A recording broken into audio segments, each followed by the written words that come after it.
चला राहिलेला पोर्शन आपल्याला बघायचा आहे. राहिलेला कोणता पोर्शन पहा.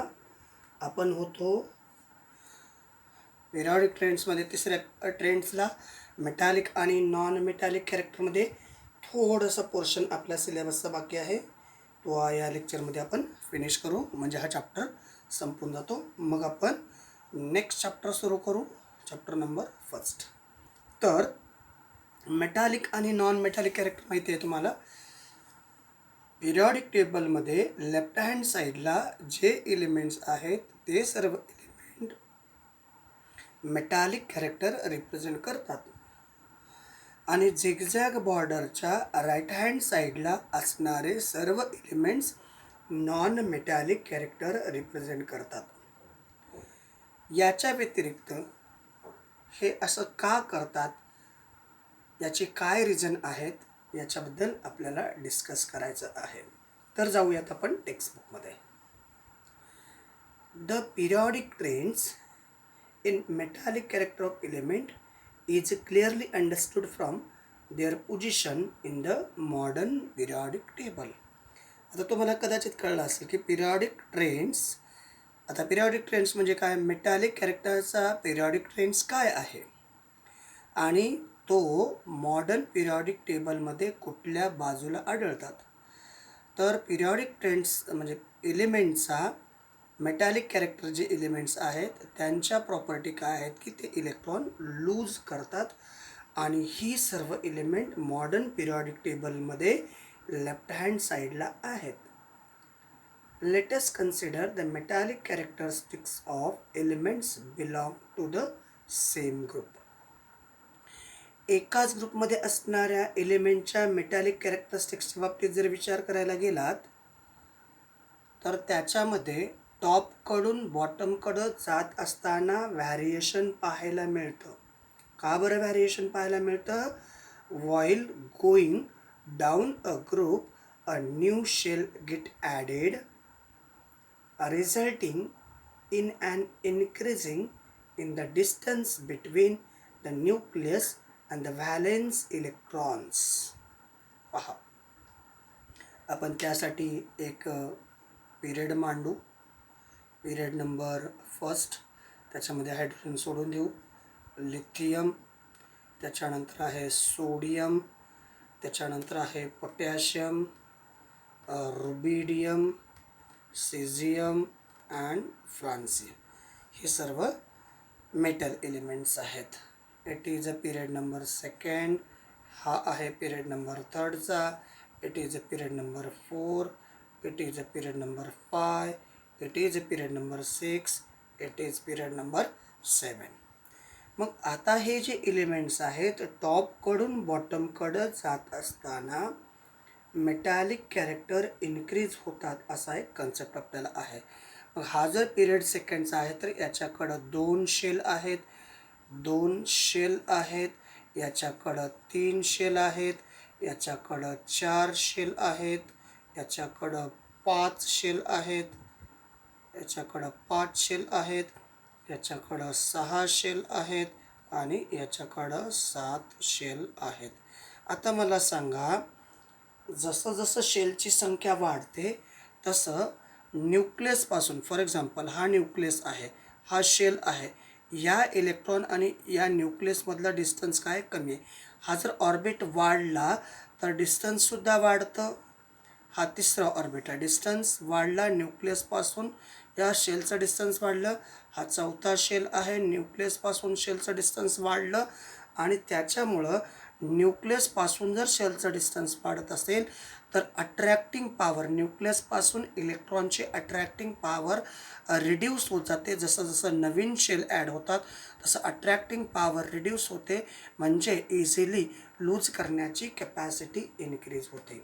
पहा, while going down a group a new shell is added. बघा, जेव्हा तुम्ही ग्रुपमध्ये डाऊनला चाललेले आहात, टॉपकडून बॉटमकडं चाललेलं आहात, एक एक शेल, याच्याकडे 2 शेल आहेत, याच्याकडे 3 शेल आहेत, याच्याकडे 3 शेल आहेत, याच्याकडे 4 शेल आहेत, याच्याकडे 4 आहेत, याच्याकडे 5 आहेत, 6, 7 असं एका एकाने नवीन शेल ॲड झाल्यामुळं results in increasing distance between nucleus and valence electron. आणि आता इथं पहा, डिस्टन्स बिटवीन, जर समजा लिथियमच्या बाबतीतला जर विचार केला तर लिथियमकडे 2 शेल आहेत तर इलेक्ट्रॉनिक कॉन्फिगरेशन इथं येईल.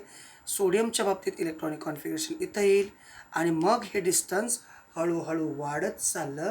नवीन शेल जरी ॲड झाल्या तर न्यूक्लियसपासून व्हॅलेन्स शेलपर्यंतचं इलेक्ट्रॉनचं डिस्टन्स वाढत चाललं.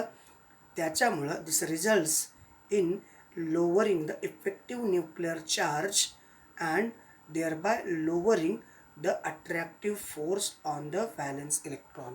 आणि त्याच्यामुळं या न्यूक्लियसमध्ये असणारं आणि व्हॅलेन्स शेलमध्ये असणारं अट्रॅक्शन काय व्हायला लागलं, रिड्यूस व्हायला लागलं. कशामुळं रिड्यूस व्हायला लागलं, कारण न्यूक्लियस आणि व्हॅलेन्स शेलचं डिस्टन्स वाढायला लागलं.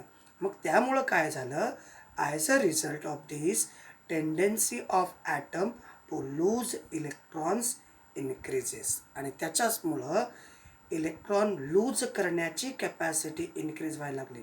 आता कुठले इलेक्ट्रॉन लूज व्हायला लागले, also the penultimate shell become outermost shell on losing valence electron.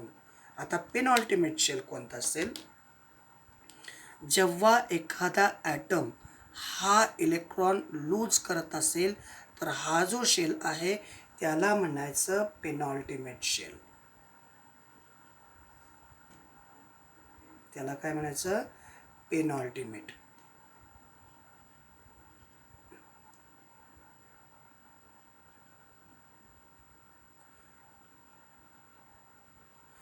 याला म्हणायचं पेनॉल्टिमेट शेल. हा आहे पेनॉल्टिमेट शेल.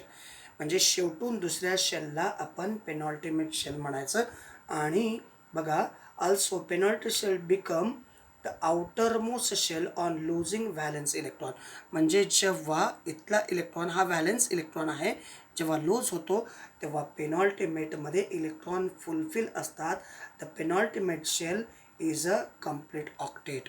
म्हणजे इथला इलेक्ट्रॉन जेव्हा दिला आहे तेव्हा पेनॉल्टिमेट शेलमध्ये 8 इलेक्ट्रॉन असतात. तो ऑक्टेट कंप्लीट करत असतो. Therefore the resulting cation has special stability. आणि त्याच्यामुळं आता हा ऑर्बिट गेला की हा इथला इलेक्ट्रॉन जर गेला तर हा ऑर्बिट रिमूव्ह होईल. म्हणजे त्याच्यावरती एक पॉझिटिव्ह चार्ज इन्क्रीज होतो. पेनॉल्टिमेट शेल हा ऑक्टेट कंप्लीट करत असतो, त्याच्यावरती पॉझिटिव्ह चार्ज येतो. त्याला स्पेशल स्टॅबिलिटी म्हणतो, कारण तो इनर्ट ग्रुपच्या प्रॉपर्टी रिप्रेझेंट करतो. Due to this tendency of atom to lose electron increases further. मग आता पहा, हा सहजरित्या देईल, त्याच्यापेक्षा सहज याच्याकडनं इलेक्ट्रॉन लूज होतील, त्याच्यापेक्षा सहज याच्याकडनं इलेक्ट्रॉन लूज होतील, त्याच्यापेक्षा सहज. म्हणजे जसं जसं टॉपकडून आपण बॉटमकडे जाऊ, तसं तसं इलेक्ट्रॉन लूज करण्याची capacity step by step increase व्हायला लागली. The metallic character of an atom is a tendency to lose electron. Therefore following trends observe. म्हणजे काय झालं, इलेक्ट्रॉन डोनेट करण्याची कॅपॅसिटी वाढायला लागली. म्हणून आपल्याकडं हा कन्सेप्ट सांगता येतो, हा ट्रेंड आपल्याला सांगता येतो, metallic character of element increases while going down the group. म्हणजे जसं जसं आपण टॉपकडून बॉटमकडे जाऊ तर मेटॅलिक कॅरेक्टर इन्क्रीज होत जातात. कारण का, याच्यापेक्षा हा इझी इलेक्ट्रॉन डोनेट करणार, म्हणजे याच्यापेक्षा हा जास्त मेटॅलिक आहे, याच्यापेक्षा हा जास्त मेटॅलिक आहे, याच्यापेक्षा हा जास्त. म्हणजेच आपण इनडायरेक्टली असं म्हणू शकतो की जो सहजरित्या इलेक्ट्रॉन डोनेट करतो त्याचे मेटॅलिक कॅरेक्टर जास्त असतं. मग टॉपकडून बॉटमकडे जात असताना नंबर ऑफ शेल इन्क्रीज होतात. न्यूक्लियसपासूनचं शेलचं डिस्टन्स इन्क्रीज होतं. त्याच्यामुळं अट्रॅक्टिंग फोर्स रिड्यूस होतो. डिस्टन्स इन्क्रीज झाल्यामुळं अट्रॅक्टिंग फोर्स रिड्यूस होतो आणि त्यामुळं इलेक्ट्रॉन सहजरित्या लूज केले जातात. परत एक वेळ सांगतो बघा, हे एलिमेंट ग्रुप नंबर सेकंडची आहेत. हा पिरियड नंबर सेकंडचा एलिमेंट आहे, हा पिरियड नंबर थर्डचा एलिमेंट आहे, हा पिरियड नंबर 4चा. म्हणजे जो पिरियड आहे त्याच्याकडं तेवढ्या शेल असतात. तिसऱ्या पिरियडचा 3 शेल, चौथ्या पिरियडचा 4 शेल, 5व्या पिरियडचा 5 शेल. मग न्यूक्लियसपासून 1 shell, 2 shell, 3 shell, 4 shell, 5 shell, म्हणजे न्यूक्लियसपासून शेल वाढत गेल्यामुळं ॲटमचा साईज वाढायला लागला, डिस्टन्स वाढायला लागलं. जसं जसं न्यूक्लियसपासून लास्ट शेलचं डिस्टन्स वाढतं तसं तो ॲटम इलेक्ट्रॉन इझिली डोनेट करण्याचा प्रयत्न करतो. आणि जो एलिमेंटचा ॲटम इलेक्ट्रॉन इझिली डोनेट करतो त्याचे मेटॅलिक कॅरेक्टर जास्त असतात. मग आता याच्याकडे जर ऑर्बिट जास्त आहेत तर याचं मेटॅलिक कॅरेक्टर जास्त आहे, कारण हा मेटल ॲटम सहजरित्या इलेक्ट्रॉन डोनेट करू शकतो. जो की हा सहजरित्या इलेक्ट्रॉन डोनेट करणार नाही, याच्यापेक्षा कारण याच्याकडं 6 ऑर्बिट आहेत, न्यूक्लियसपासून याचं डिस्टन्स कमी होतं. तर अशा प्रकारचा हा कन्सेप्ट आपल्याला सांगता येतो. त्याच्यानंतर while going from left to right within a period. आता आपण लेफ्टकडून राईटकडं पिरियडमध्ये जाऊ. याच्यामध्ये काय चेंजेस होतात तेही थोडंसं आपण पाहायला काही हरकत नाही. आता पिरियडमध्ये लेफ्टकडून राईटकडे जात असताना पिरियड मांडू. पिरियड आहे lithium, beryllium, boron, carbon, nitrogen, oxygen, fluorine आणि neon. Period number second. If we going from left to right within a period, outermost shell remains the same. याच्याकडं किती शेल आहे तर 2, याच्याकडं किती शेल आहेत 2, याच्याकडं किती शेल आहेत 2, याच्याकडं शेल किती टोटल 2. कारण ही सर्व एलिमेंट एकाच पिरियडची असल्या कारणाने या सगळ्यांकडं नंबर ऑफ शेल किती आहेत सेम आहेत, म्हणजे किती 2 आहेत.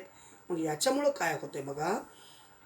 However, the positive charge on the nucleus goes on increasing. Positive charge goes on increasing.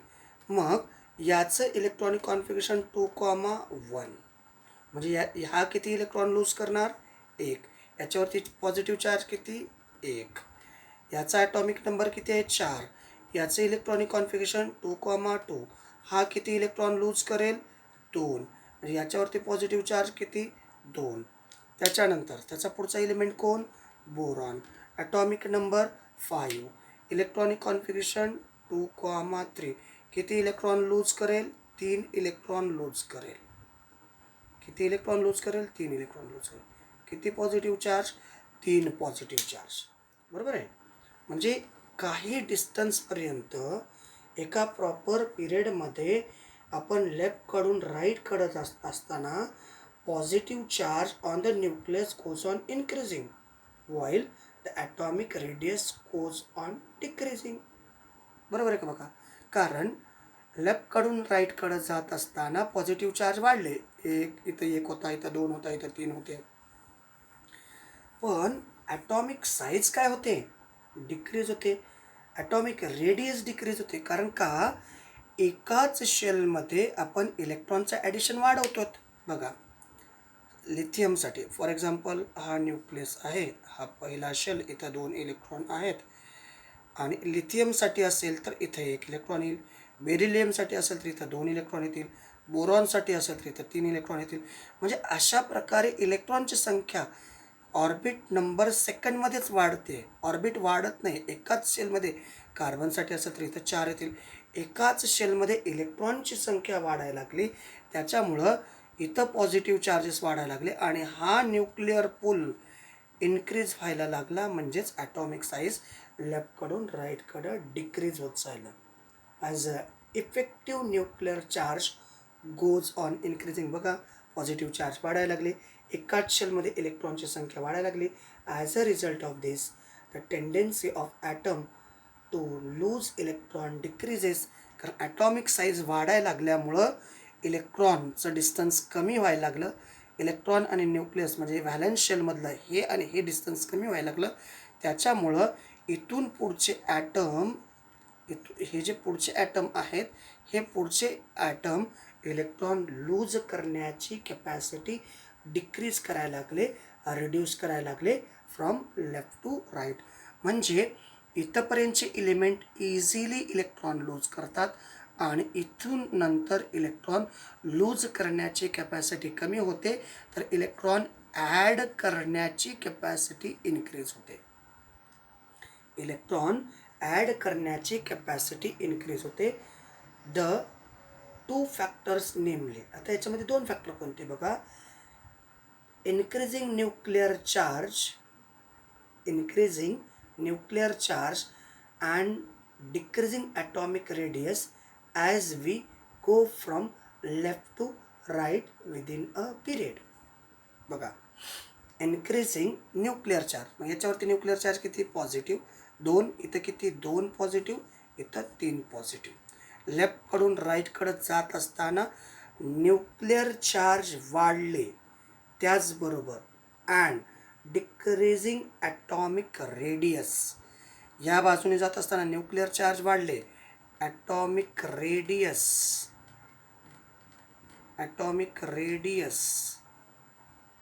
काय झाली, डिक्रीज झाली. ॲटॉमिक रेडियस डिक्रीज झाले, न्यूक्लिअर चार्ज इन्क्रीज झाले. बरोबर आहे का. न्यूक्लिअर चार्ज याच्यावरती किती आहे, एलआयवरती +1, बेरिलियमवरती +2, बोरॉनवरती +3. पण ॲटॉमिक रेडियस काय झाली, म्हणजे ॲटॉमिक साईज काय व्हायला लागली, डिक्रीज व्हायला लागली. आपण जेव्हा लेफ्टकडून राईटकडं एखाद्या पिरियडमध्ये जात असतो तेव्हा. मग याच्यामुळं काय होतं, are responsible for increasing the effective nuclear charge. आता यामुळं आणखीन इफेक्टिव्ह न्यूक्लिअर चार्ज वाढतात. कोणते, देअरफोर कोणते, आता इफेक्टिव्ह न्यूक्लिअर चार्ज वाढत गेले की नाही, हे इफेक्टिव्ह न्यूक्लिअर चार्ज लेफ्टकडून राईटकडे जात असताना वाढ जातात. Therefore valence electron are held with greater and greater effective force.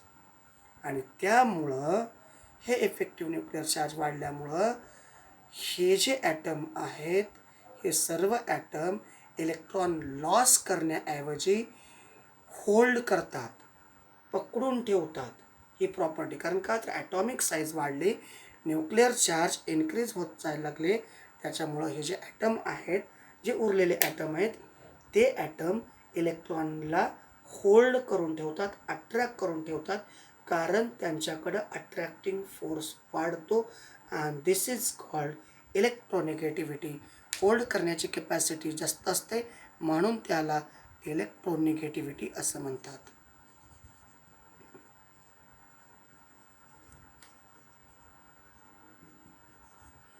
Electronegativity म्हणायचं जे की ॲटमवरती निगेटिव्ह चार्ज, म्हणजे असणारे इलेक्ट्रॉन, आपल्याकडं असणारे इलेक्ट्रॉन लूज न करणे, जे की बाहेरचे इलेक्ट्रॉन ॲक्सेप्ट करण्याची प्रॉपर्टी जे रिप्रेझेंट करतात, त्याला इलेक्ट्रोनिगेटिव्हिटी म्हणायचं. आणि मग ड्यू टू इन्क्रीजिंग इलेक्ट्रोनिगेटिव्हिटी, मग आता काय पहा, मग आपण जेव्हा एखाद्या पर्टिक्युलर पिरियडमध्ये, मग याच्यामध्ये इलेक्ट्रोनिगेटिव्हिटी चार्ज, इथं येतील 3 निगेटिव्ह, इथे येतील 2 निगेटिव्ह, इथं 1 निगेटिव्ह. कारण याच्यापेक्षा याचा ॲटॉमिक साईज थोडासा मोठा आहे, हा 3 इलेक्ट्रॉन गेन करतो. याच्यापेक्षा याचा ॲटॉमिक साईज कमी असल्यामुळे इलेक्ट्रॉन ॲड करण्याची कॅपॅसिटी कमी झाली. याचा ॲटॉमिक साईज आणखीन कमी झाला, इलेक्ट्रॉन ॲड होण्याची कॅपॅसिटी आणखीन कमी झाली. कारण इलेक्ट्रॉनचा ॲटॉमिक साईज, ॲटमचा ॲटॉमिक साईज जर मोठा असेल तर जास्त इलेक्ट्रॉन ॲड होतात, पर्टिक्युलरली फॉर नॉन मेटल. आणि मग त्याच्यावरती जे निगेटिव्ह चार्ज आले, त्याला आपण इलेक्ट्रोनिगेटिव्हिटी असं म्हणतो. Due to increasing negativity from left to right within a period.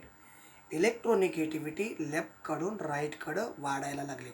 मग आता हा पहा, हा लेस इलेक्ट्रो पॉझिटिव्ह आहे, तर हा मोर इलेक्ट्रो निगेटिव्ह आहे. ज्याच्यावरती जेवढे निगेटिव्ह चार्ज जास्त असतात त्याची इलेक्ट्रोनिगेटिव्हिटी कमी असते, आणि ज्याच्यावरती कमीत कमी निगेटिव्ह चार्ज असतात त्याची इलेक्ट्रोनिगेटिव्हिटी जास्त असते. म्हणजेच आपण लेफ्टकडून राईटकडं जात असताना इलेक्ट्रो पॉझिटिव्हिटी डिक्रीज होते, तर इलेक्ट्रोनिगेटिव्हिटी इन्क्रीज होते, असंही आपण म्हणू शकतो. The ability of atom become anion by accepting outside electron केट ऑन इन्क्रीजिंग. आणि मग हे जे ॲनायन आहेत बाहेरून इलेक्ट्रॉन ॲक्सेप्ट करण्याची कॅपॅसिटी वाढवतात and the tendency of element to form anion. त्याला काय म्हणायचं? इलेक्ट्रोनिगेटिव्हिटी. आणि हे इलेक्ट्रोनिगेटिव्हिटी प्रॉपर्टी कोण रिप्रेझेंट करतं? नॉन मेटल्स हे इलेक्ट्रोनिगेटिव्हिटी प्रॉपर्टी रिप्रेझेंट करत असतात. याच्याशी रिलेटेड काही क्वेश्चन विचारलेत यूज युअर ब्रेन पॉवरमध्ये. याच्याशी रिलेटेड काही क्वेश्चन विचारलेले आहेत यूज युअर ब्रेन पॉवरमध्ये. तेवढे क्वेश्चन आपण घेऊ आणि त्याच्यानंतर ग्रॅडेशन इन हॅलोजन फॅमिली हा एक कन्सेप्ट छोटासा बाकी आहे, तो संपला की आपला चॅप्टर संपतो. त्यातला पहिला question, use your brain power. पहिला क्वेश्चन आहे, what is the cause of non metallic character of element. काय करणं आहे नॉन मेटॅलिक? बघा, if we goes from left to right in a proper period, electron holding capacity goes on increases. Electron hold करण्याची capacity increase होते because size of atom goes on decreases. Therefore, those element cannot lose their electron. It accept electron. Basically, the electron which is available in the atom which holds and the remaining electron which is accepted. म्हणजे त्याच्याकडे जे काही electrons आहेत atomic size कमी असल्या कारणाने positive charge न्यूक्लियसमध्ये असणारे valence शेलमध्ये असणारे इलेक्ट्रॉन याच्यामध्ये अट्रॅक्शन ग्रेटर असतं, त्याच्यामुळं होल्डिंग कॅपॅसिटी जास्त असते आणि मग ते इलेक्ट्रॉन लूज करू शकत नाहीत, तर ते इलेक्ट्रॉन ॲक्सेप्ट करतात due to small atomic size. त्याच्यानंतर question number second, what is the expected trends in the variation in non metallic characters of elements from left to right in a period. व्हॅरिएशनमध्ये काय पाहायला मिळतं? जेव्हा आपण लेफ्टकडून राईटकडं जातो त्यावेळेस व्हॅरिएशन पाहायला मिळतं. कसं काय पहा, नायट्रोजनवरती नायट्रोजन हा non metal 1, 2 and 3 negative charge, ऑक्सिजनवरती 2 निगेटिव्ह चार्ज, फ्लोरीनवरती 1 निगेटिव्ह चार्ज आहे. हा लेफ्टकडून राईटकडं जात असताना एका पर्टिक्युलर कॅपॅसिटी नंतर हे जे इलेमेंट्स आहेत हे इलेमेंट इलेक्ट्रॉन लूज करण्याची कॅपॅसिटी रिड्यूस करतात, आहे ते इलेक्ट्रॉन होल्ड करतात आणि मग इलेक्ट्रॉन ॲक्सेप्ट करण्याची कॅपॅसिटी इन्क्रीज करतात. रिझन आहे इलेक्ट्रॉन आणि न्यूक्लियसमधलं फोर्स ऑफ अट्रॅक्शन वाढतं, ॲटॉमिक साईज कमी होतो, त्याच्यामुळं हे लेफ्टकडून राईटकडे जात असताना नॉन मेटॅलिक कॅरेक्टरिस्टिक्स इन्क्रीज होत जातात. त्याचबरोबर what would be the expected trends in variation non-metallic character of the element down a group. ग्रुपमध्ये फॉर एक्झाम्पल ग्रुपमध्ये आपण थोडंसं काळजीपूर्वक पाहू. फ्लोरीन आहे, क्लोरीन आहे, ब्रोमीन आहे, आयोडीन आहे आणि अस्टॅटाईन आहे. हा ग्रुप नंबर 17 आहे. हे सगळे नॉन मेटल्स आहेत. याच्यावरती -1, याच्यावरती -1, पण याच्यावरती +1 चार्ज आहे. जेव्हा आपण टॉपकडून बॉटमकडं जात असतो त्यावेळेस हा पिरियड नंबर 2चे एलिमेंट आहेत, हे पिरियड नंबर 3चे एलिमेंट आहेत, हे पिरियड नंबर 4चे एलिमेंट आहेत, हे पिरियड नंबर 5चे एलिमेंट आहेत, हा पिरियड नंबर 6चे. इथं टॉपकडून बॉटमकडं जात असताना न्यू शेल ॲड होतो. न्यूक्लियसपासूनचं डिस्टन्स त्याचं काय होते, न्यूक्लियसपासूनचं त्याचं डिस्टन्स आणि न्यूक्लियस आणि लास्ट शेलमधलं डिस्टन्स इन्क्रीज होत जातं आणि त्याच्यामुळं टॉपकडून बॉटमकडं जात असताना होल्डिंग कॅपॅसिटी कमी होते, जो की एलिमेंट लूज करण्याची कॅपॅसिटी हळूहळू इन्क्रीज करतात. आणि जेव्हा इलेक्ट्रॉन लूज करण्याची कॅपॅसिटी वाढते याचा अर्थ इलेक्ट्रॉन लूज करणे म्हणजेच मेटल आहे. इलेक्ट्रॉन लूज करणे म्हणजे काय, मेटल आहे. जोपर्यंत इलेक्ट्रॉन लूज करत नाही, लूज करण्याच्या ऐवजी जर तो इलेक्ट्रॉन ॲक्सेप्ट करत असेल तर त्याला आपण नॉन मेटल म्हणतो. पण इलेक्ट्रॉनची संख्या, नंबर ऑफ ऑर्बिट्स हे वाढायला लागले की इलेक्ट्रॉन लास्ट ऑर्बिट आणि न्यूक्लियसमधलं डिस्टन्स वाढतं. त्याच्यामुळं अट्रॅक्टिंग फोर्स कमी होतो. न्यूक्लियस आणि इलेक्ट्रॉनचा अट्रॅक्टिंग फोर्स कमी होतो आणि मग त्याच्यामध्ये अट्रॅक्टिंग फोर्स कमी झाल्यामुळं इलेक्ट्रॉन होल्डिंग कॅपॅसिटी रिड्यूस होते, जी की इलेक्ट्रॉन ॲक्सेप्ट करण्याऐवजी लूज करायला सुरुवात करतं आणि इलेक्ट्रॉन लूज झाला म्हणजेच मेटॅलिक कॅरेक्टर आहे. म्हणजे आपण जेव्हा टॉपकडून बॉटमकडं एखाद्या ग्रुपमध्ये जाऊ तेव्हा नॉन मेटॅलिक कॅरेक्टर डिक्रीज होत जाऊन मेटॅलिक कॅरेक्टर इन्क्रीज होतात, असं आपल्याला सांगता येतं. त्यासाठी काही गोष्टी लक्षात ठेवायच्यात. Always remember, while going down in any group electropositivity of element goes on increasing. बघा, हा काय इलेक्ट्रोनिगेटिव्हिटी, हा काय इलेक्ट्रोपॉझिटिव्ह. टॉपकडून बॉटमकडे जात असताना इलेक्ट्रोपॉझिटिव्हिटी एलिमेंटची इन्क्रीज होते, तर electronegativity goes on decreasing. Electropositivity वाढली म्हणजे ॲटोमॅटिकली इलेक्ट्रोनिगेटिव्हिटी इन्क्रीज होते. तर if we going from left to right in a proper period, एखाद्या पिरियडमध्ये लेफ्टकडून राईटकडं जात असताना इलेक्ट्रोनिगेटिव्हिटी ऑफ एलिमेंट इन्क्रीज होते आणि इलेक्ट्रोपॉझिटिव्हिटी ही डिक्रीज होते. बघा, इथं किती इलेक्ट्रोनिगेटिव्ह आहे. याच्या अगोदर कोण होता? नायट्रोजनच्या अगोदर कार्बन. त्याच्यानंतर याच्या अगोदर कोण होता? बोरॉन. बोरॉनवरती पॉझिटिव्ह चार्ज किती होते? 3 पॉझिटिव्ह चार्ज होते. आता बघा, या दोघांची इलेक्ट्रोपॉझिटिव्हिटी चार्ज, इथे पॉझिटिव्ह चार्ज किती? 3. याच्या बाजूला असेल तर 2, याच्या बाजूला असेल तर 1. म्हणजे जेवढे कमीत कमी पॉझिटिव्ह चार्ज त्याची इलेक्ट्रोपॉझिटिव्हिटी कमी असते. म्हणजेच आपण जेव्हा एखाद्या पिरियडमध्ये लेफ्टकडून राईटकडं जाऊ तेव्हा इलेक्ट्रोपॉझिटिव्हिटी डिक्रीज होत जाते आणि इलेक्ट्रोनिगेटिव्हिटी इन्क्रीज होत जाते. While going from left to right in proper period, electronegativity of element goes on increases and electropositivity goes on decreases. इलेक्ट्रोपॉझिटिव्हिटी वाढली की नाही, नंबर ऑफ पॉझिटिव्ह चार्ज वाढले की इलेक्ट्रोपॉझिटिव्हिटी काय होते? कमी होते. नंबर ऑफ पॉझिटिव्ह चार्ज वाढले, इलेक्ट्रोपॉझिटिव्हिटी कमी होते. नंबर ऑफ निगेटिव्ह चार्ज कमी झाले तर इलेक्ट्रोनिगेटिव्हिटी वाढते. Larger the electropositivity or electronegativity of the element, heavier the reactivity. जेवढी एखाद्या एलिमेंटची इलेक्ट्रोपॉझिटिव्हिटी किंवा इलेक्ट्रोनिगेटिव्हिटी जास्त असते तेवढी त्याची रिॲक्टिव्हिटी जास्त असते. म्हणजे फ्लोरीनची रिॲक्टिव्हिटी जास्त, कारण त्याच्यावरती एकुलता एक पॉझिटिव्ह चार्ज आहे.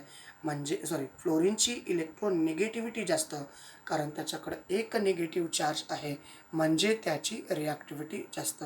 सोडियमची इलेक्ट्रोपॉझिटिव्हिटी जास्त, कारण त्याच्यावरती एक पॉझिटिव्ह चार्ज आहे, म्हणजे त्याची रिॲक्टिव्हिटी जास्त, असं आपल्याला सांगता येतं. आणि शेवटचा कन्सेप्ट आहे या चॅप्टरचा, ग्रॅडेशन इन हॅलोजन. हॅलोजनमध्ये कसं क्रमवार मांडणी केलेली आहे. तर ग्रुप नंबर 17 आत्ता सध्या तुमच्यासमोर दिसतो आहे. Group number 17, the member of halogen family of all them have the general formula. या सगळ्यांना, कारण हे सर्व, हा जर सोडला तर हे सर्व डाय ॲटॉमिक मॉलिक्यूल आहेत. याला एक्सने रिप्रेझेंट केलं जातं प्रत्येक हॅलोजनला, आणि प्रत्येक हॅलोजन डाय ॲटॉमिक असल्यामुळं आपण त्याला X2 लिहितो. हॅलोजन, कुठलाही हॅलोजन म्हणजे एक्स असं रिप्रेझेंट केलं गेलेलं आहे, कारण हा मेटॅलिक आहे म्हणून याला घेत नाही. आणि हे सर्व नॉन मेटल डाय ॲटॉमिक असल्यामुळं आपण त्याला X2ने रिप्रेझेंट केलेलं आहे. The gradation is observed in the physical state down the group. तर ग्रॅडेशन म्हणजे यामध्ये, आता हा बघा, हा गॅसियस आहे, त्याच्यानंतर हा लिक्विड आहे, हा सॉलिड आहे, हा गॅसियस आहे, हा लिक्विड आहे, हा सॉलिड आहे. अशा प्रकारे ग्रॅडेशन क्रमाक्रमाने गॅसियस, लिक्विड आणि सॉलिड अशा प्रकारचे हे एलिमेंट पाहायला मिळतात. ग्रुपमध्ये खाली जात असताना डाऊन द ग्रुप, क्लोरीन हे गॅसियस स्टेटमध्ये आहेत, ब्रोमीन हा लिक्विड स्टेटमध्ये आहे, तर आयोडीन हा सॉलिड स्टेटमध्ये पाहायला मिळतो. मग फ्लोरीनला आपण कसं रिप्रेझेंट करतो? फ्लोरीनला रिप्रेझेंट करतो F2, क्लोरीनला रिप्रेझेंट करतो Cl2, ब्रोमीनला रिप्रेझेंट करतो Br2 आणि आयोडीनला रिप्रेझेंट करतो I2. तर अशा प्रकारे हे एलिमेंट आणि हे ग्रॅड्युएशन क्रमवारीनुसार हे दोघं जण गॅसियस स्टेटमध्ये, हा लिक्विड स्टेटमध्ये आणि हा सॉलिड स्टेटमध्ये, हे दोघं जण गॅसियस, हे हा आहे लिक्विड आणि हा आला सॉलिड स्टेटमध्ये. तर अशा प्रकारे क्रमवारी आपल्याला पाहता येते. आय होप, अशी मी अपेक्षा ठेवतो. पाठीमागं आणखीन एक छोटासा पॉईंट आहे. डू यू नो, हे तुम्हाला माहिती आहे का? कदाचित या सगळ्या गोष्टी आपण घेतलेल्या आहेत, याच्याबद्दल तुम्हाला सगळ्या कन्सेप्ट माहिती आहेत. जर याच्याबद्दल काही शंका कुशंका वाटली, त्याला वाचा पहिल्यांदा. काही कन्सेप्ट असतील नवीन तर त्याच्याबद्दल मी नेक्स्ट व्हिडिओमध्ये सांगतोच आहे. तरीसुद्धा आज आपण हा टॉपिक संपला असं डिक्लेअर करू. Okay, thank you, thanks a lot.